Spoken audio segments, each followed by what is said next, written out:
Hi everyone, welcome to today's panel, Behind the Gauntlet, Making Spellbreak with the Proletariat team. If you've never heard of Spellbreak before, it's a third-person action spellcasting game where you take on the role of a powerful battle mage and master the elements while fighting against other players. Spellbreak is newly released, it's free to play and currently available to download on PC, PS4, Xbox, and Switch, and is cross-platform, cross-party, and cross-progression, so you can play with your friends. My name is Jenny Shu. I'm a producer on the project, and I'm here to host the panel today. We have lots of content to go over, but before we get started, I'd like to take a moment to introduce you to our panelists. So panelists, we're going to get started today with 2 questions. First, I'd like you to tell me your name and what you do on the project, and then I'd like you to tell me what your favorite class is in Spellbreak. Let's get started with you, Seth. So I'm Seth Stevock. I'm the CEO here for Proletariat. My job mostly on the project is I do a good amount of the publishing stuff these days, some of the design and some of the narrative work. My favorite class is Stone Shaper and always has been since way back in the times we're going to talk about later on today. I've always been a Stone Shaper main, so that's still my favorite class, and I'll just leave it with buff Stone Shaper. Great, Damon. Hi, my name is Damon Iannuzzelli. I'm the art director for the studio and for Spellbreak. I'm also one of the co-founders of the studio with a couple of these other rogues in the gallery here. And let's see, my favorite class is the toxicologist class because I'm not that great at Spellbreak. But it's sort of like the class that kind of rewards sneaking around and being invisible, and it's kind of my jam. Hiding till that circle closes at the end, and then trying to just poison people as best I can and whatnot. Pro straps, Cardell. Hi, my name is Cardell Kerr. I am the executive producer over here at Proletariat. My day-to-day often just entails trying to make sure that nothing that's on fire burns too brightly for us to actually put it out. And also to make sure we hit all of our deadlines with grace and ease. That second one I'm still working on. My favorite class is the Conduit. I'm really bad at the Conduit, I'll be very, very clear. However, I just love the way the class progresses, and I feel that if you are good at Spellbreak, the Conduit is like an apex predator, so I'm a fan. Last but certainly not least, Jesse. Certainly, yeah. My name is Jesse Kurlancheek. I'm the design director here, one of the co-founders. My day-to-day is largely writing emails and talking with people about everything. It's fun. It's very tiring, but I love it a whole bunch. My favorite class is good. I'm going to throw some shade. We started with the easy to use classes, and now we're going to progress to the harder to use classes. My favorite aspirational class is Tempest. I'm not a good Tempest player, but the things that it can do when in the hands of someone that's really good at the game are amazing, and I want to be that good one day. Great. So to get started, we just launched Spellbreak. We're newly launched, and it's only been just over a week. Seth, can you talk to us a little bit about the initial reception in terms of installs?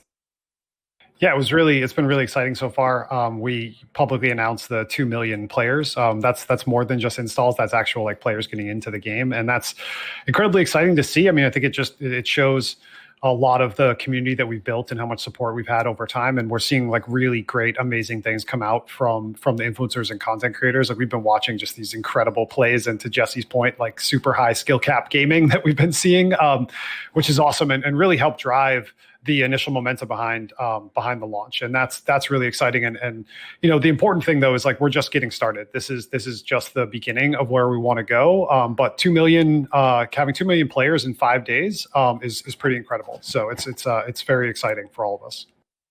So one of the reasons I think that we've been so successful right at launch is that it was really important for us to launch with cross-platform.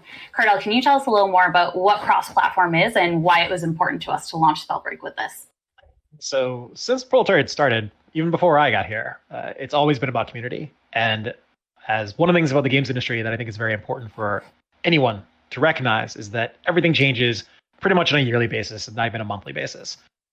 If you consider a few years ago, Fortnite was one of the very first titles to do this, and there are a bunch of people who have formed their own groups around this without the concept of all having to be on the same device. We want Spellbreak to be a community-driven game.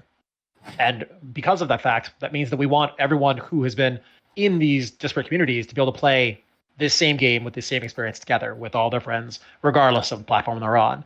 So really focusing on cross-play, cross-party, cross-progression, that's how we wanted to ensure that everyone could play with your friends regardless of what systems they had.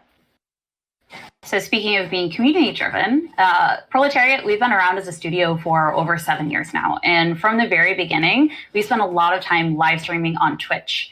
Jesse, can you tell us about how this excitement on Twitch that we're seeing with the Spellbreak reception, what does that mean for the studio? So I'll make this very personal at first, then I'll expand out to talking about the studio as a whole. So when we launched, we did not do any paid campaigns with the streamers, and it's a little bit nail biting.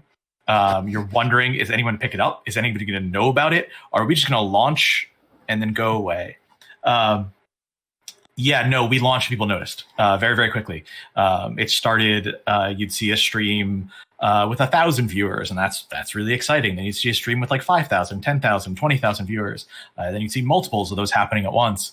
And I was watching streamers who I had been watching for years and years, just because I enjoyed them playing our game. And then we would send a message, be like, "Hey, you're really psyched you're playing the game. Like, hop in with us." And I would get a little bit fanboy. I would have a little bit of a moment where I'm like, "Oh, I gotta play this. Cool. I don't want to give anything away here. I'm a very professional developer. I'm not gonna." And I'd be like, "Oh yeah, let's just talk for a little bit longer." And yeah, I think it's been great. They still, watching the Twitter feeds of the streamers as they're going live, and they're like, checking out Spellbreak today, coming back to Spellbreak today, still playing Spellbreak. And it's fantastic. Love it. I feel like we've seen live streaming really change the landscape of gaming over the past few years. Is there anything about Spellbreak's gameplay in particular you think that makes it really successful on Twitch for live streaming? So it is eminently watchable. So if you look at games that get big on Twitch, I have to be able to drop in, look at the screen, see how the player is doing, see what they're doing, see how they're playing, apply that to how I want to play. And Spellbreak, you can put someone in front of a stream, and pretty quickly they'll realize if someone's doing well, if they're not doing well, how they're playing. The colors are very bright. It's very vibrant. There's not a lot of downtime where you're sort of hiding in a bush or waiting for the other person to take their turn or, whatever. It's very visceral. Chat gets really excited about it. You can see the progression, of course, the match, the player going from relatively low powered to ridiculous over the course of 10 or 12 minutes. And it's, it makes for these compelling stories that are very, very bite-sized. I can watch you stream for, a couple of minutes and be like, that was really satisfying. I feel like I have now enjoyed that thing, and I can stop or I can keep going. I think it fits the Twitch ecosystem pretty well in that regard. So we started as a mobile studio, found some moderate success with World Domination, moved into the PC space with Streamline. With Spellbreak, we went way more ambitious. We're seeing, multiple consoles, PC. The team has expanded from almost 30 people at the start of the project to almost 100 people now. Seth, can you tell us a little bit about why did we get so ambitious with Spellbreak? What was the path from being a mobile studio to a studio that's growing, trying to ship a AAA title? Yeah, it's I think for us the question coming out of Streamline was really like what lessons have we learned and where we want to go with this. And I think we felt like it wasn't like hey, we should move back into mobile. I think that there are some great mobile games out there, but it was one of those things where we felt like that was going to be tough for us to compete there.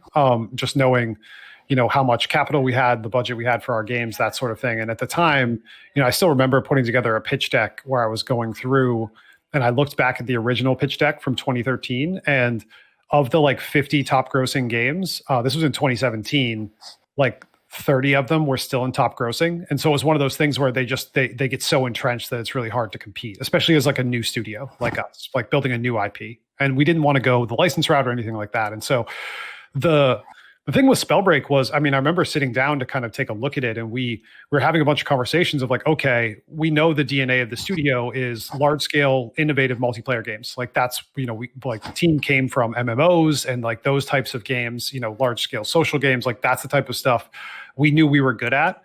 And starting to think about, this was way before sort of crossplay was even really a thing, in late 2016. But we started to look at like what were the interesting multiplayer things that were happening in the space right now, like what was going to be coming next, and building off of the lessons we learned from Streamline, it was like, okay, we know we want the game to be really watchable. We know that like the ability to create content with the game is going to be critical. And we just started to seek out, I think, the different opportunities we thought were available. I mean, some of the lessons we learned through Streamline was really around like, hey, we knew we wanted to probably make a PvP game to start.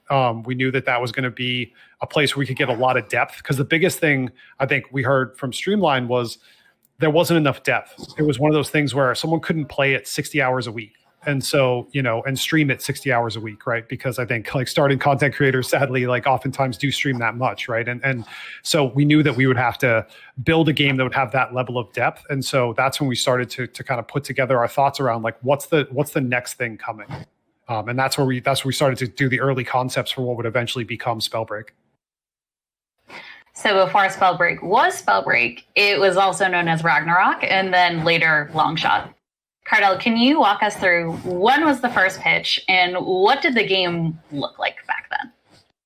So I'm trying to think. So I want to say it was March 2017, maybe around there, roughly, where we were looking around, as Seth already mentioned, we were canvassing the terrain, and we decided, okay, we are going to build 2 prototypes. And these 2 prototypes, completely different games, it'll be great, you're going to love it. And one of those groups decided to build almost a melee-based Valhalla-driven BR. And it was dubbed Ragnarok, and there were a lot of very tall, very chiseled, very, very oily men running around, stabbing each other with swords. And the other one was dubbed Throne. And we basically prototyped it as a Dota mod, actually, which I believe actually is still available. And Jesse, is it still? All right, it's done. It's over. It's finished. It's canceled. It's good. No, it's good. We had it up running. We still get questions about it. Oh, well, that's true. But again, it's one of those examples of there are 2 very different games. Right? So Throne, for example, was a much more isometric style game since it was done as a Dota mod. It was done much more top down. You had a lot more BR problems you had to really resolve because most BRs are typically first person or maybe third person, versus Ragnarok had the problem of being melee driven. And for the longest time, we spent a good chunk of energy just trying to figure out which one of these games do we think we as a studio have the appropriate skill set, DNA, interest to build. And I want to say it was in July of that year. We had it booked, gonna make a decision, and the decision we made was that we would continue progress on Ragnarok for a while to try to figure out how we could resolve the problems there. And for the most part, Throne just kind of coasted because it was already fairly encapsulated. It had its own lobby system, 10 to 20 players could play against each other, and you could just add more content to it as time went on. So one of the things that really encapsulated the Ragnarok experience was very much be a Viking, fight your way into Valhalla.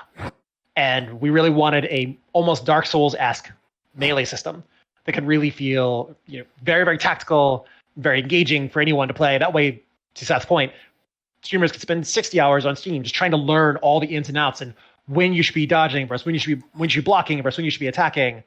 And that was hard.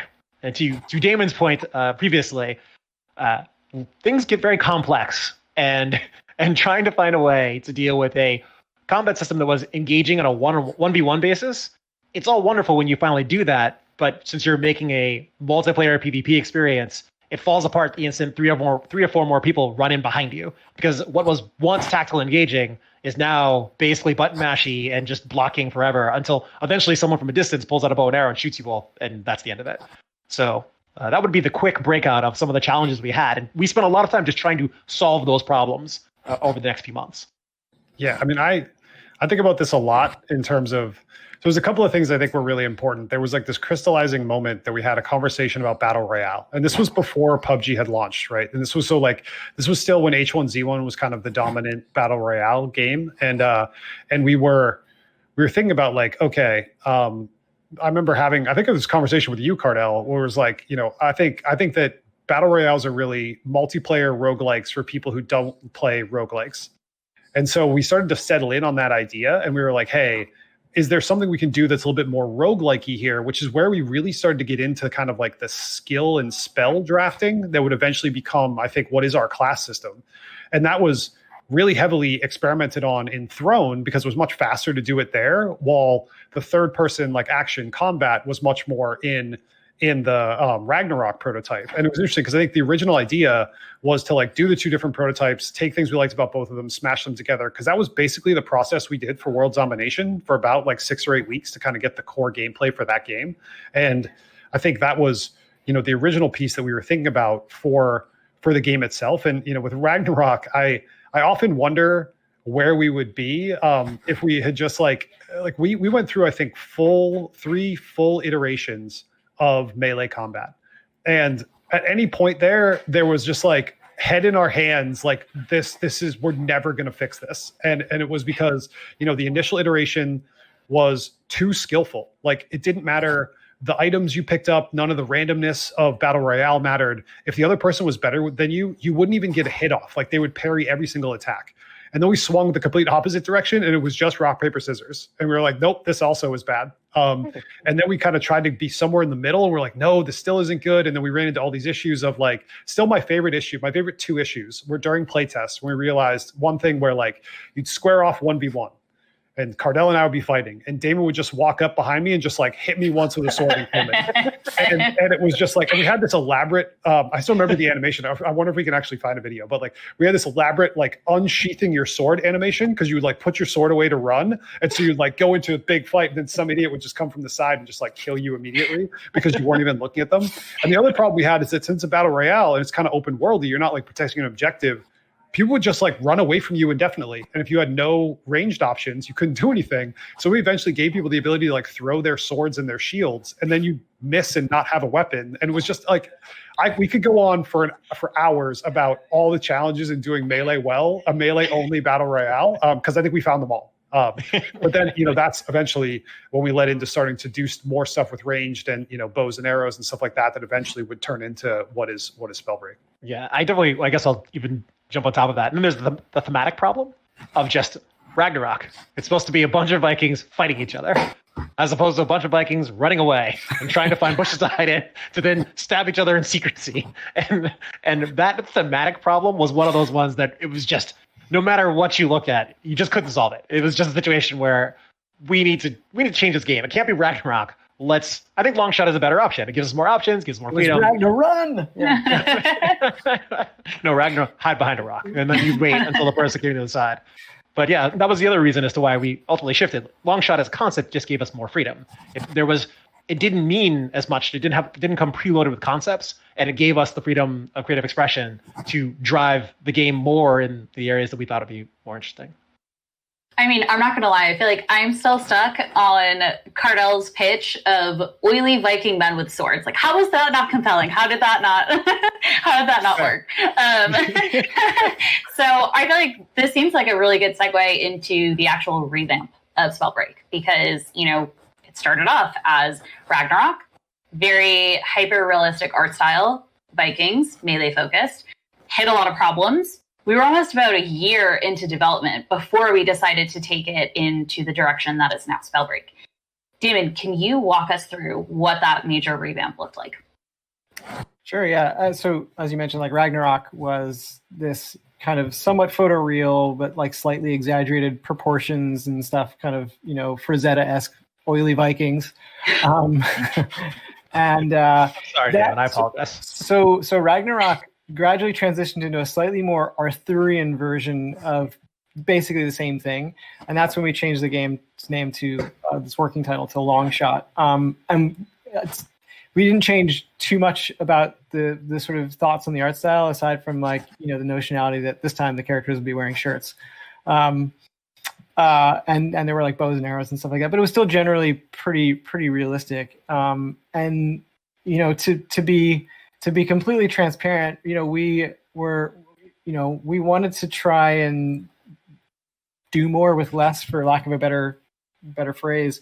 And we were like, all right, we're going to just like buy some photoreal assets, off of these various, asset stores. Cause like photoreal assets are a dime a dozen nowadays. And we'll just change them a little bit, we'll give our trees a little bit more twist, and then, we'll still build our characters, kind of custom and everything. And that's how we'll do this. We'll make this sort of more palpably kind of real world. It's sort of a slight fantasy exaggeration. So we're doing that. I had a kid. He's awesome. And I went on to a bit of paternity leave, kind of late, to, after my wife went back to work. And I came back, and over the last weekend that I was gone, Dan Ogles, who's our head of, what's his title? Gameplay director now. Yeah, gameplay director. Chief Noodler. Had basically over one weekend sort of turned the game into a magic shooter. It was these characters were sort of, they were no longer using swords and shields. They were using, magical spells that looked like, a bunch of garbage effects that you could buy from asset stores and everything. It was, lightning bolts and fireballs were pretty much there already. And we had dual wielding, also, already. And it was still in the sort of like weird photoreal map, but now it was with these like super blocky stick figure characters. And I came in and they're like, this is it. This is what we're doing now. We're doing this like magic combat game. And I was like, what? It always takes a while to sort of reframe when you spent that much time sort of like thinking about how you're going to sort of, work on something else. And you're like, oh, I spent all this time like trying to make this thing good. Now you're just going to pull the carpet out from under us. But anyway, the combat was much faster. It was magic based. And so it kind of implied that it needed something a little bit more fantastic from a visual standpoint, that like just simply, for whatever reason, in my mind, a photoreal or more realistic looking magic combat game was going to involve, wizards with big sleeves in their hands and doing this and stabs. And that didn't really, I just didn't love that idea in my mind. So we started sort of thinking about different visual looks and things. So some of the folks, actually all the founders, I guess, really, we have a little bit of experience working with some cell rendered kind of visual styles in the past. I love anime specifically from the 1980s and 90s, and all the sort of corresponding, Saturday morning cartoons, He-Man as well, all that sort of stuff. So we kind of, took our past experience and, and past interests and dove into the notion of doing like sort of cell shaded characters and kind of like impressionistic looking painterly backgrounds. And then very specifically trying to nail the feel of sort of, hand animated, very sort of like intentionally driven frame to frame kind of animation in our visual effects. Let's see. So that was late 2018 it was late 2018 that I came back and we sort of started thinking about that. And then we basically decided we were going to go to GDC with 2 demos. Sorry, it was late 2017. Oh, late 2017. Sorry, late 2017. Early 2018. We're going to go to GDC with 2 demos. One, a gameplay demo that was going to involve a lot of prototype assets and things. And then one that would be sort of a visual target demo. So over the course of about 8 weeks, we designed and built kind of this small slice of gameplay. The art team did the whole thing, so it looked beautiful, but it performed terribly from a frame rate standpoint. But we more or less, we built a version of the forebear, the sort of first character in Spellbreak. We made one magic spell. She was like running around, and we had this like super sweet looking like post-process filter that made the whole background look very painterly. And that is more or less what the game still looks like. We've taken that particular visual target and we've cleaned it up a lot for performance reasons and for to make it sort of multiplayer friendly so that people feel like they have the precision that they want in a multiplayer game. But that was pretty much it. And I think that was honestly, I mean, that was the first time the art team, which was only 6 people at the time, really suddenly kind of came alive and got excited about what we'd been doing with Ragnarok to Longshot to Spellbreak. Because now we sort of had I think at that point we sort of finally felt like we were creating something new and unique that was ours and wasn't maybe derivative of what a lot of other approaches might have looked like. So there's a huge pivot here with both the visual style and the gameplay. Seth, was this a contentious decision that was made within the studio? And were there any, really difficult decisions that had to be made when it transitioned from Ragnarok to Spellbreak? Yeah, I mean, doing reboots is always really hard. Like even rebooting the kind of like melee combat stuff when we were doing it, which I would say that the very first version of this like magical shooter that Damon mentioned still had melee. We had like a dark magic lightsaber, so that was still a thing. But it's definitely really hard. It was one of those things too where you feel like you start working on a direction with a prototype and you're like, it's getting better. Right. And you never know when you're going to like, it's really, there's a moment when you feel it where you're like, yep, this is actually going to work, but you don't know how long it's going to take to get to that point. And so it's really hard to go backwards because, we had this melee prototype, this like mixed, it was kind of like, it was bows and arrows and it was, some melee stuff, swords and shields. And it was kind of getting better. We had like early versions of the class system. We had this like shrine and quest system that turned into a little bit of the inspiration for what are now eventually mana vaults, and probably some additional gameplay we'll do sometime in the future. But that sort of stuff was starting to come together and we're like, hey, this is actually getting kind of cool. And then we're just like, oh, we're just going to throw that all away again and go back. And so that's always really painful because it can be really hard to split the difference on, do I not like this because I was getting used to the other game, or do I not like this because it's actually not good? And that's actually surprisingly difficult to tell. But with Spellbreak, we, the early stuff with the magic was the game was faster too. Like you moved faster. The jump was very floaty.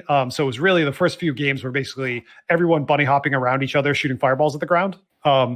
Which again, like it takes a while for a game to get fun. So it was like weeks of that.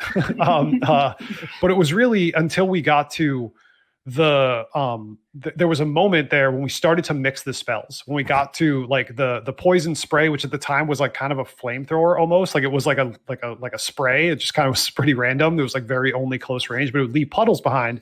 And we were like, hey, wouldn't that be cool if those things interacted? And we actually put that in so you could make Dragonfire. And it was like, that was the moment where you could mix those two together. And we're like, we think we have something here. And that was when we started to do a lot of the team deathmatch testing on the core combat that would build out like the rest of because, like I mentioned at the time, we had like this like dark magic disc spell. We had a light magic, Hammer of Dawn style, like laser from above. And so we went through tons of iteration. The lightning sorcery changed a bunch over time. I think the only thing that really didn't change much was probably the Fireball and Ice Lance, because Ice Lance is the kind of like charge up spell for the long range one was pretty much unchanged. I think almost everything else went through significant iteration. Like Stone probably the most out of all of them. Stone or Wind probably. Wind, yeah. And obviously we cut a bunch of those elements because you don't see the like dark magic or light magic in the game currently. And so, but that stuff, yeah. So it's always a really hard decision, but I can tell you like when we saw I still remember when Damon and Dan came to me with the first concept for the new art style. And I saw this image and I was like, that looks great, like as a concept image, but like, what is the game actually going to look like?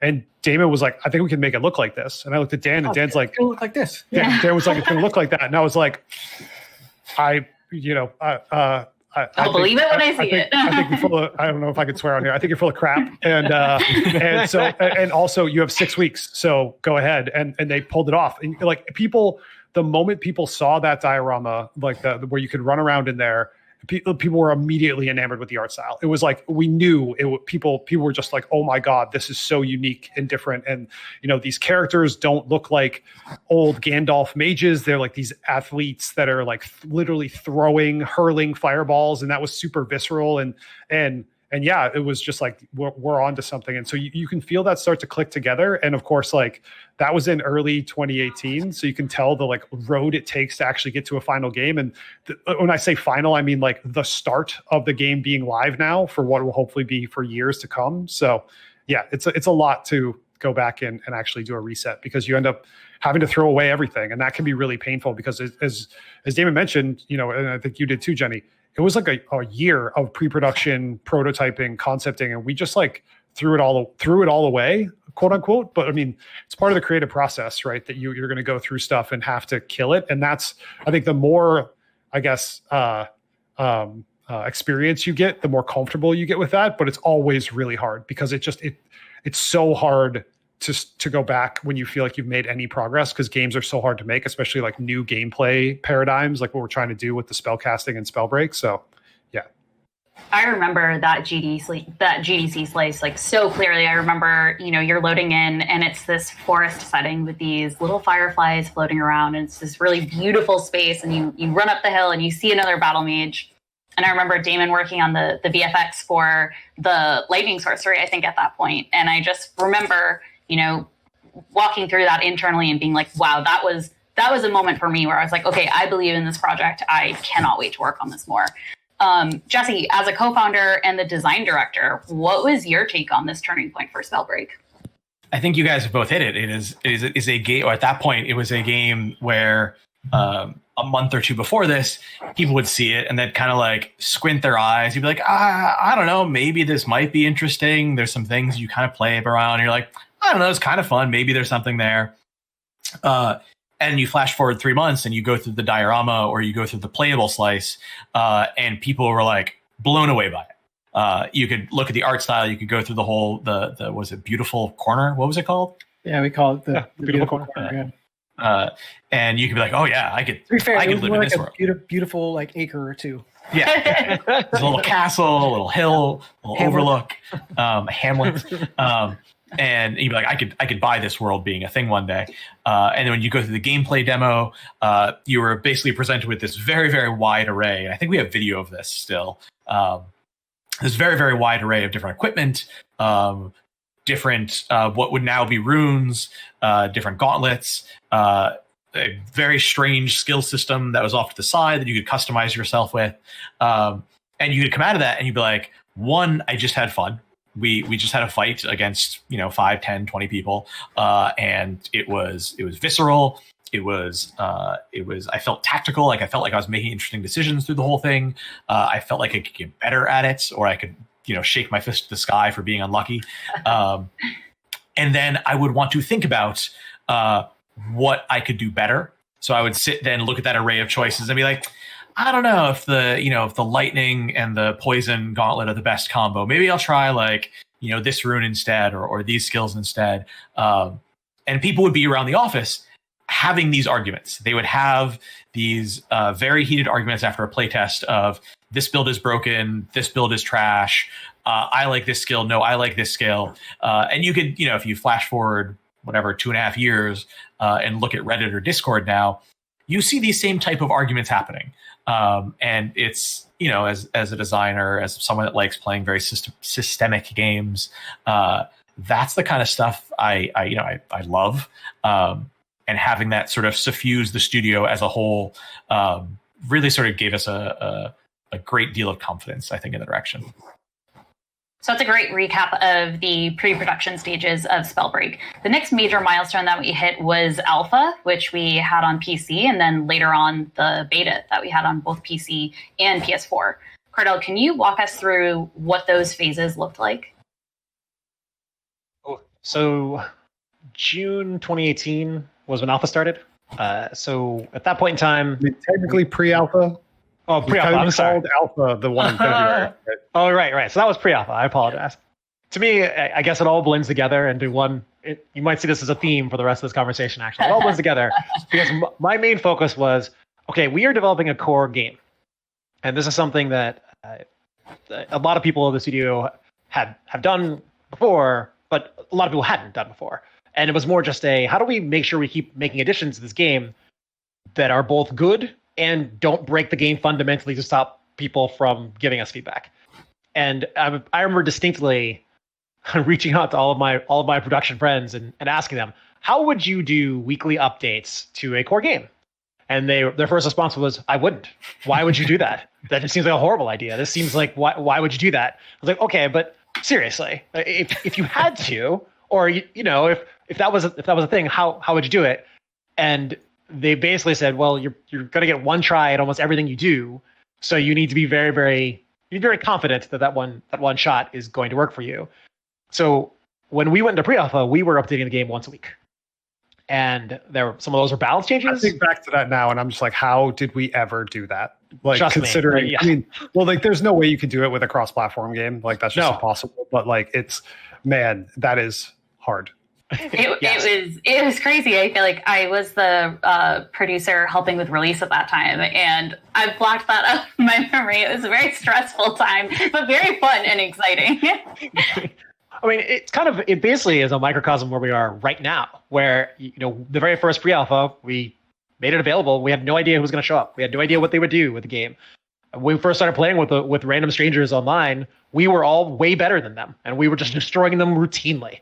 And then give it a week or two, and next thing you know, I had a good match with someone online, and then a week or two after that, I can't even play with these randos. They're just destroying me consistently, and I need to find a way to either quit my job and play this more often, or I just need to stop playing.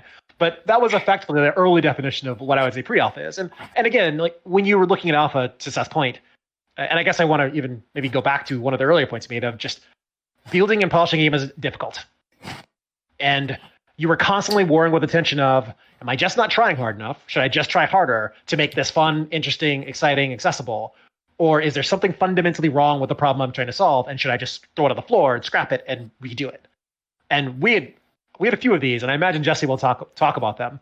But really, that's what pre-alpha, alpha, and beta were for. They were really for us to try these systems, polish these systems, really feel out the possibility space, and then be honest about the fact of, well, how can we either make the system work, or how can we get the benefits of the system by throwing away some of the complexities that we carried with us. So we were playing with the community for a long time before full launch. So full launch was September 2020. Pre-alpha started June of 2018, because it was really important to us to always get the input from the community early on. Damon, is there any moment that sticks out to you in particular with those early play tests with real players, that made you feel like we might be onto something special with Spellbreak? I can't think of like any one specific anecdote from alpha, except for like watching people just like hit like, if there was like a 5-point shot in basketball, hitting like 10-point shots with the boulder from like mega distant, like thousands of yards away, and being like, Kobe! Just stuff like that. Just seeing like what, creators and influencers were starting to do, just, in terms of like the sick play. Because I was, from an art direction standpoint, I was like focused like this, like how do we make this little smoke cloud feel a little bit more diaphanous as you look through it? And we already had players kind of putting together like crazy sizzle reels of gameplay. So that was, all of that sort of just watching the community kind of like start to create content with this sort of like with what we built was the amazing part to me. Seth, would you say that there was, any big moment that happened during alpha or beta? I don't think so. I mean, it's definitely a challenge to keep a game live this long. I mean, there's a reason why games don't do it, right? Like we did something that was very non-traditional here, and who knows? We'll look back on this in a year or two and decide if it was the right move. Where we kept the game up like 24/7 during these long windows, and that's asking a lot, especially for something that's like a battle royale game where you have a really large lobby that needs to be full. The experience could be a little bit rough waiting for, because it's funny, we're playing now and you're waiting like less than 60 seconds to get into a match, where you could be waiting 5-10 minutes to get into a match during like the alpha. And so we actually in the pre-alpha, we had to have dedicated playtest times because there were so few people with keys that we need to like get everyone in at the right time in order to actually play. And so the challenge in running these is just like, it's a lot to be building the game as well as iterating on the gameplay, as well as figuring out like how are we going to market this, what's the audience going to be, and those types of things. Because that was something that I think it's just you're trying to do everything all at once. And I think it is one of the reasons why we went with actually having chunks of downtime in between the beta periods is because we needed the break. We couldn't continue to. It was so hard to run the game live as well as build the game for some of these massive features that we had left to add. And so I think the only sort of moments for me, I'm trying to think of if there's anything that was oh God type of moments, but there was definitely a few. I have lots of those. So I have one for you. You should go ahead then, because I was I can't really think of one. So the one that jumps to mind, actually, I guess I'll jump back 5 or 6 months ago, was in February, beginning of March, and we're going to our first cert for PS4, and there was a rash of very, very tense meetings about what do we put in this last cert build, because we need to put something in the cert build and it needs to be as polished and as solid as we can possibly make it. But we've been deliberately trying to hold back on putting a lot of polish because you don't want to break anything in any form of Halo effects. That to me was the biggest moment I could think of back then. I would argue even launching as effectively is just a ripple of that moving forward, because it was the same thing, just cross-platform. I mean, even just I think some of the biggest stuff was around just as we were really trying to build momentum around the game in October of 2018, where we were really needed to get momentum in because we wanted to move the game forward. And I remember there was this we had set up a whole bunch of kind of Hail Marys of what do we do about this if we can't really continue to get momentum for the game, because we brought the game to pitch for a bunch of partners. People couldn't really see it. It was I think a tough game to really wrap your head around. There was also just an overwhelming onslaught, I think, of Battle Royale games getting pitched. So it was hard for us to stand out even with the cool art style. That was one of the things that we would get for feedback, was people being wow, you guys are at least trying to do something really different. But there was, I remember deciding we wanted to get a trailer out. We're we have to do something. And so we cut this, Gordon, our who was on the community side and now is on the marketing side for us, ended up cutting this trailer that was just 90 seconds of just gameplay, because we had zero budget and zero time to do anything else. But that gameplay was, to Damon's point, these incredible highlights of our pre-alpha players doing crazy things. And we sort of were just straight up, honest with the community. That's what this is going to be. You get 90 seconds of pre-alpha gameplay. That's it. And we put it up on YouTube and it went super viral. But that was very much oh God, we need to continue to build momentum. What can we come up with really quickly? Because we had to keep moving. And so that was definitely one of those moments where it was just we were trying to come up with all these ideas that we could find to get people to notice and care about the game, which is I think a massive struggle for any new IP, right? So early on, like Cardell said before, we were shipping new content every week. It was really important for us to, iterate really quickly. But that, of course, meant that there were a lot of bugs that were out in the wild early on. Jesse, do you have any favorite bugs from alpha or beta? There are lots of bugs. There are lots and lots of bugs. I could take them as some of the moments of some of the stuff we put in for a day or 3 days before we're no, that has to get pulled right out. Let's go with favorites, though. We do weekly updates. The team, the entire company sits together once a week. We get a big update on where everything is. There's always the bug of the week in those, which are often very funny, or at least visually entertaining. But I think one of the best quote bugs that we had was we had wind jumping. So if you shot wind at the ground, you bounce up, and we had the tornado that had a pretty strong pull at that point, and it had a lot more physical effects than it does today, where if you were running close to it, you could slingshot yourself around it. And if you wind jumped at the right point while you're running past it or in the middle of it or something, you would launch way, way, way up into the air. We're talking right now, if you're playing Spellbreak, if you fly and just go straight up, yeah, you could go farther, much farther, much, much farther. And so we were fixing this. We're this is not something that can stay in the game. It is incredibly broken. But what we realized was actually kind of fun to launch yourself out of your tornadoes. And so we then made it into what is now Updraft. So you you could use a skill to replicate this bug's behavior to a much more reasonable level. And so you take to this a game designer sanctioned height. well, like a little bit farther. You go a little bit higher than you really should be able to go, because when you do it, you want to feel like a badass battle mage. And so there's a lot of things that happen, sort of happy accidents to Bob Rossett. So that's really funny to hear about, bugs that ended up being happy accidents and then got in the game. But early on in development, in any game development cycle, there's a lot of ideas that are being generated and, they never end up seeing the light of day. Are there any, favorite things or ideas that you guys had early on that you wanted to put in Spellbreak that never got into the game? Damon, let's start with you. Well, back in Ragnarok, we had vehicles, but what kind of vehicle does a Viking ride? A bear. Imagine being an oiled, muscly Frazetta Viking bearing down on your opponent on a bear. That was pretty great. To be fair, like we never actually made that. That was like literally like, Seth, look at this drawing. It's gonna be great, right? And that idea transplanted to Spellbreak was, we have talked about vehicles in the past. They were, they never got past the sort of like napkin sketch where I was like, Seth, look at this. This means something. And he's like, that looks like a circle and a square. What is that? And I was like, these are vehicles for battle mages.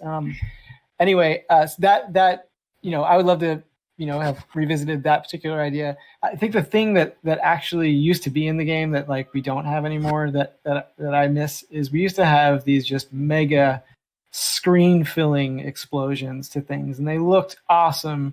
They were unfortunately not fun when you got hit by them at all. So we kind of had to scale our, the visual effects used to be just uncontrollably opaque and large. We had to scale a lot of that back during development. And I do remember fighting Dan specifically on that a number of times. He'd be like, players don't really like not being able to see things when they get hit by a boulder. I'm like, what do you mean? Didn't they see how awesome that explosion was? Oh, I guess it's a little big. I guess we should fix it. Okay, we'll do something that's a little more transparent and has the spirit still. So that's one of the things I miss. We used to base, the boulder used to just like keep growing and growing and growing and create like a football field sized, American football sized explosion. And it looked awesome for a video, but it was not enjoyable to play. I really think that there's more we can be doing with stuff like being able to freeze a poison cloud. Like one of the funniest bugs we had is the ability that you would just like create frozen poison clouds up in the air and climb them. And then they would, the ones below would go away, but they wouldn't fall. So you would just like, climb up until the top of the skybox, right? And we finally eventually fixed that, right? I'm pretty sure we fixed that. Yes, it has been fixed. But that was, those types of things I thought were really cool. And so that some of those iterations, like I would love to do things that more deform or impact the environment. And so that was stuff that I always thought was really awesome. Well, we used to even have like environmental versions of the elements around. We had like water puddles and specific like they were just like fire torches or things. Flames. They were essentially barrels that would catch on fire, things like that. Yeah, element generators that you could like sort of interact with, and produce some of those interactions in the gameplay space too. Yeah. Spellbreak has been out for just over a week, and like Seth said, we're upwards of 2 million players at this point, which is just mind-blowing. This is a huge personal moment for everyone involved on the project. This represents years of hard work. I would love to hear what launch has meant to you all so far. Jesse, you want to kick us off? So I'm going to get emotional. It's going to be a process. Told you, warm fuzzies. Yeah, warm fuzzies. It's true. So there's this. You see this in various games at various points in their communities, where it's usually around patches or some large undertaking where they say there's this little ASCII guy and he's got his hands out like this, and they say so and so take my energy, and we've been working a lot in the past few months and a lot in the past few weeks, and seeing the response to this is just like that multiplied by 2 million or whatever. Is that I'm not sleeping much these days. I wake up in the middle of the night being like, I could be doing something more. I need to be doing something, and I'll get up and start working. And I'll put a Twitch stream on in the background, and someone will be playing and chat will be excited about it. And everybody will be talking, and then I'll be like, I was going to talk for a little bit, and then they'll get excited and I'll get more excited. And then all of a sudden I'm ready to go for the day. I'm like, all right, we're good. Let's go. My Twitter DMs, my Reddit messages, all these things are full of people asking questions, basically telling us what they like, what they don't like, giving us very critical feedback in some circumstances, a bunch of effusive praise in others. Searching Twitter for Spellbreak, you find all sorts of amazing things. Seth linked me a video today about a guy who he was capturing his wife's first game playing, and she never played competitive games really. And I was like, that's like my wife. She like comes. We're lucky she's not going to bust in the room at some point today. Be like, I found a bug. I need you to fix a bug right now. Getting text messages from all these friends from many, many moons ago. They're like, dude, your game's pretty good. I was like, oh, thanks, buddy. So it's been emotional. I have a little problem putting into proper words. I put PogChamp in a tweet and felt a little bit guilty about that earlier. It feels good to share your baby with the world and not have people be like, your baby's a potato. It's an ugly baby. But Cardell, your baby is a potato. True. It's true. That's definitely true. Cardell, what has launch meant to you so far? Again, I'm horrible at self-diagnosing, as you may have picked up from other conversations we've had here, and obviously as part of just general work. I actually, in the middle of a meeting on Tuesday, I asked, how does everyone feel right now? How are we supposed to feel right now? Because I don't know how I feel, and I don't have a way of measuring this, and I just don't know. So I will fall back to what is concrete. The fact that we launched on the 4 platforms with cross-play, cross-progression, simultaneously, just the amount of teamwork it took for that, the amount of effort, the amount of very long days and very long nights. I'm just excited about the fact that it finally feels as if it's being rewarded. It's also a bonus that both of my children are playing relentlessly, so that's kind of nice as well. It's also a negative that they are probably better at the game than me at this point in time. So. Gotta get good, Cardell. It's true. I tell them that all the time. That's fair. Seth, what has launch meant to you? Yeah, I think these guys sort of nailed it. It's hard to properly articulate, I think, just because of the amount of work and passion that goes into a project like this. I mean, I really don't think that the industry talks about it enough of just how hard it is to make and ship any game. Like finishing a project of this magnitude, starting a project is easy, but finishing a project of this magnitude is incredibly hard. And, I think going through on launch day, I went through with the whole team, that sort of a very, very short pitch deck that just kind of went through all the things that we did that were really incredible, that had nothing to do with what the outcome of the game would actually be, right? Shipping this game in 10 languages on 4 platforms in all of these international regions, with crossplay, with cross progression, with all of, and that's just that's so much to be proud of. We're blazing a way here where we built, and especially, if you had told me 8 years ago when we started this company that we would be, 8 years later, we would be 100 people shipping a AAA title on 4 platforms during the middle of a global pandemic and widespread social unrest, I would have been like, that is an oddly specific prediction.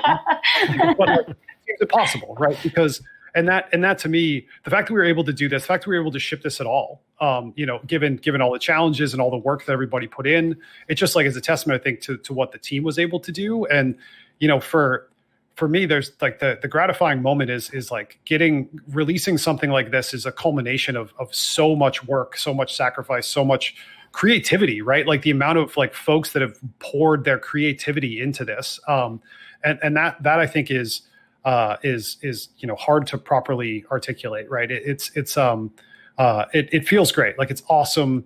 It's so satisfying for this to actually be out. It's so amazing that it was able to be built at all. And I feel at the end of the day, one of the things that I think is really important is just we have limited time. There's only, it took us nearly 4 years to make this game. So, how many games can I make in my lifetime? And I'm really genuinely very proud of what we built, because I think we made something that is beautiful and really fun and innovative and different. And that's really hard to do. And so, to me, it's the matter of releasing anything should feel incredible, and getting anything to this state. But what we were able to do and what we were able to do as a team, while growing and building a team, I can't properly explain how proud I am of all of it. And that's like this, the last few months, the last few weeks, watching the team come together to actually push through and like navigate this and do this. We're doing things that studios that have 5 times our size and 10 times our budget are like struggle to do, and we were able to pull it off. And that's something that just speaks to how awesome this team is. And it's been like the most exhilarating 6 months of my career in doing this stuff. And that's like, saying a lot, because we all started the three, like Damon and Jesse, we're founders for this company. We've been through several near-death experiences where we almost ran out of business, right? And to say that like we're able to be at this point and it's still exciting, and all it does is just energize me further to see the feedback, to see the positivity, and the thing that's most fun to me is all these people, these new people that are joining Proletariat, immediately coming in, contributing, doing awesome stuff, and to see how happy and excited they are for this stuff is really like that to me. I love to see that. I love to see when people come in, they just start adding right away. They just start creating and building awesome stuff, and that's great. So before we wrap up today's panel, let's do a lightning round of questions that we've gotten from our Discord community. So feel free to grab whichever question you like. We can blaze these. Yeah. Like nobody's business. So Flammable would like to know, will we add new gauntlets in the future? Yes. Period. That's it. I will talk more about this at a later time, but for the interest of brevity, yes. All right. Alexis would like to know, how long does it take an outfit to design from start to implementation in game? Let's see. It takes probably about a week or two to sort of come up with I actually don't even know how much time narrative spends with it, kind of coming up with the sort of idea outline, but drawing and designing the concept art for it is about a week to 2 weeks, depending on scope. And then from there, I think Jenny actually knows the answer better here. Is it roughly 6 weeks to model texture? Yeah, I would say that's my job. It's 4 to 6 for 3D, depending on how complex it is. So then 4 to 6 weeks. So we're at 8 weeks there, and then comes in, and at this point, rigging and getting it animated is only like a day or two. So roughly 8 weeks from start to finish. Let's see. Queen Feliday would like to know, do you ever plan on adding more than just a battle royale game mode? Is there some sort of campaign or something that you're planning on doing? I could take this one. We've tested additional like previous modes in the past. And so that's definitely something we want to bring back that's beyond battle royale. As far as campaign, like PvE, those types of things, like absolutely. Like this core combat that we're building, we think is something that could grow for a long time, and we could do a variety of different game modes, both on the like competitive side, on the PvP side, on the PvE side, and that's all places we want to go with Spellbreak over the coming months and years. And the first place we're going to go is we're going to continue to add. I think Duos is going to be going live next for Battle Royale, and then we're going to start bringing in some limited time modes and some other modes that are kind of focused around that. But that's going to happen pretty quickly. Like that's in the near term. As far as things like PvE, that's going to take a little bit longer. Katsuo would like to know, by any chance, will you be adding micro events during matches, like random elemental weather occurrences, which can help thin down the numbers? So I can answer this one too. There's definitely more we want to do with environmental interactions. We already talked a little bit about this previously, like during this panel, and so yes, we want to add some of that stuff potentially back in. That's, I think, a huge opportunity for us to do things that are impactful and interesting based on where you are in the world. And the world is something that we want to continue to flesh out. Like the HoloLens is something that I think we want to continue to build and create new, interesting experiences to happen there. So that's definitely something we're interested in doing. I feel like I saw the light in Damon's eyes just dim when he realized how much work it would be. I was in my mind, I was thinking when somebody said like elemental weather storms, I was thinking about like a storm cloud that just drops swords on everybody. I don't know why. It's that Ragnarok theme coming back. Yeah, that's the Ragnarok theme. It rains bears. Just bears. Yeah. Just bears raining from the sky. It's raining bears. Hallelujah. Well, thank you guys so much for taking the time to answer all of these questions today and to give us a sneak peek behind the Gauntlet. For those of you that have been excited to see what is coming next with Spellbreak, here's a little taste.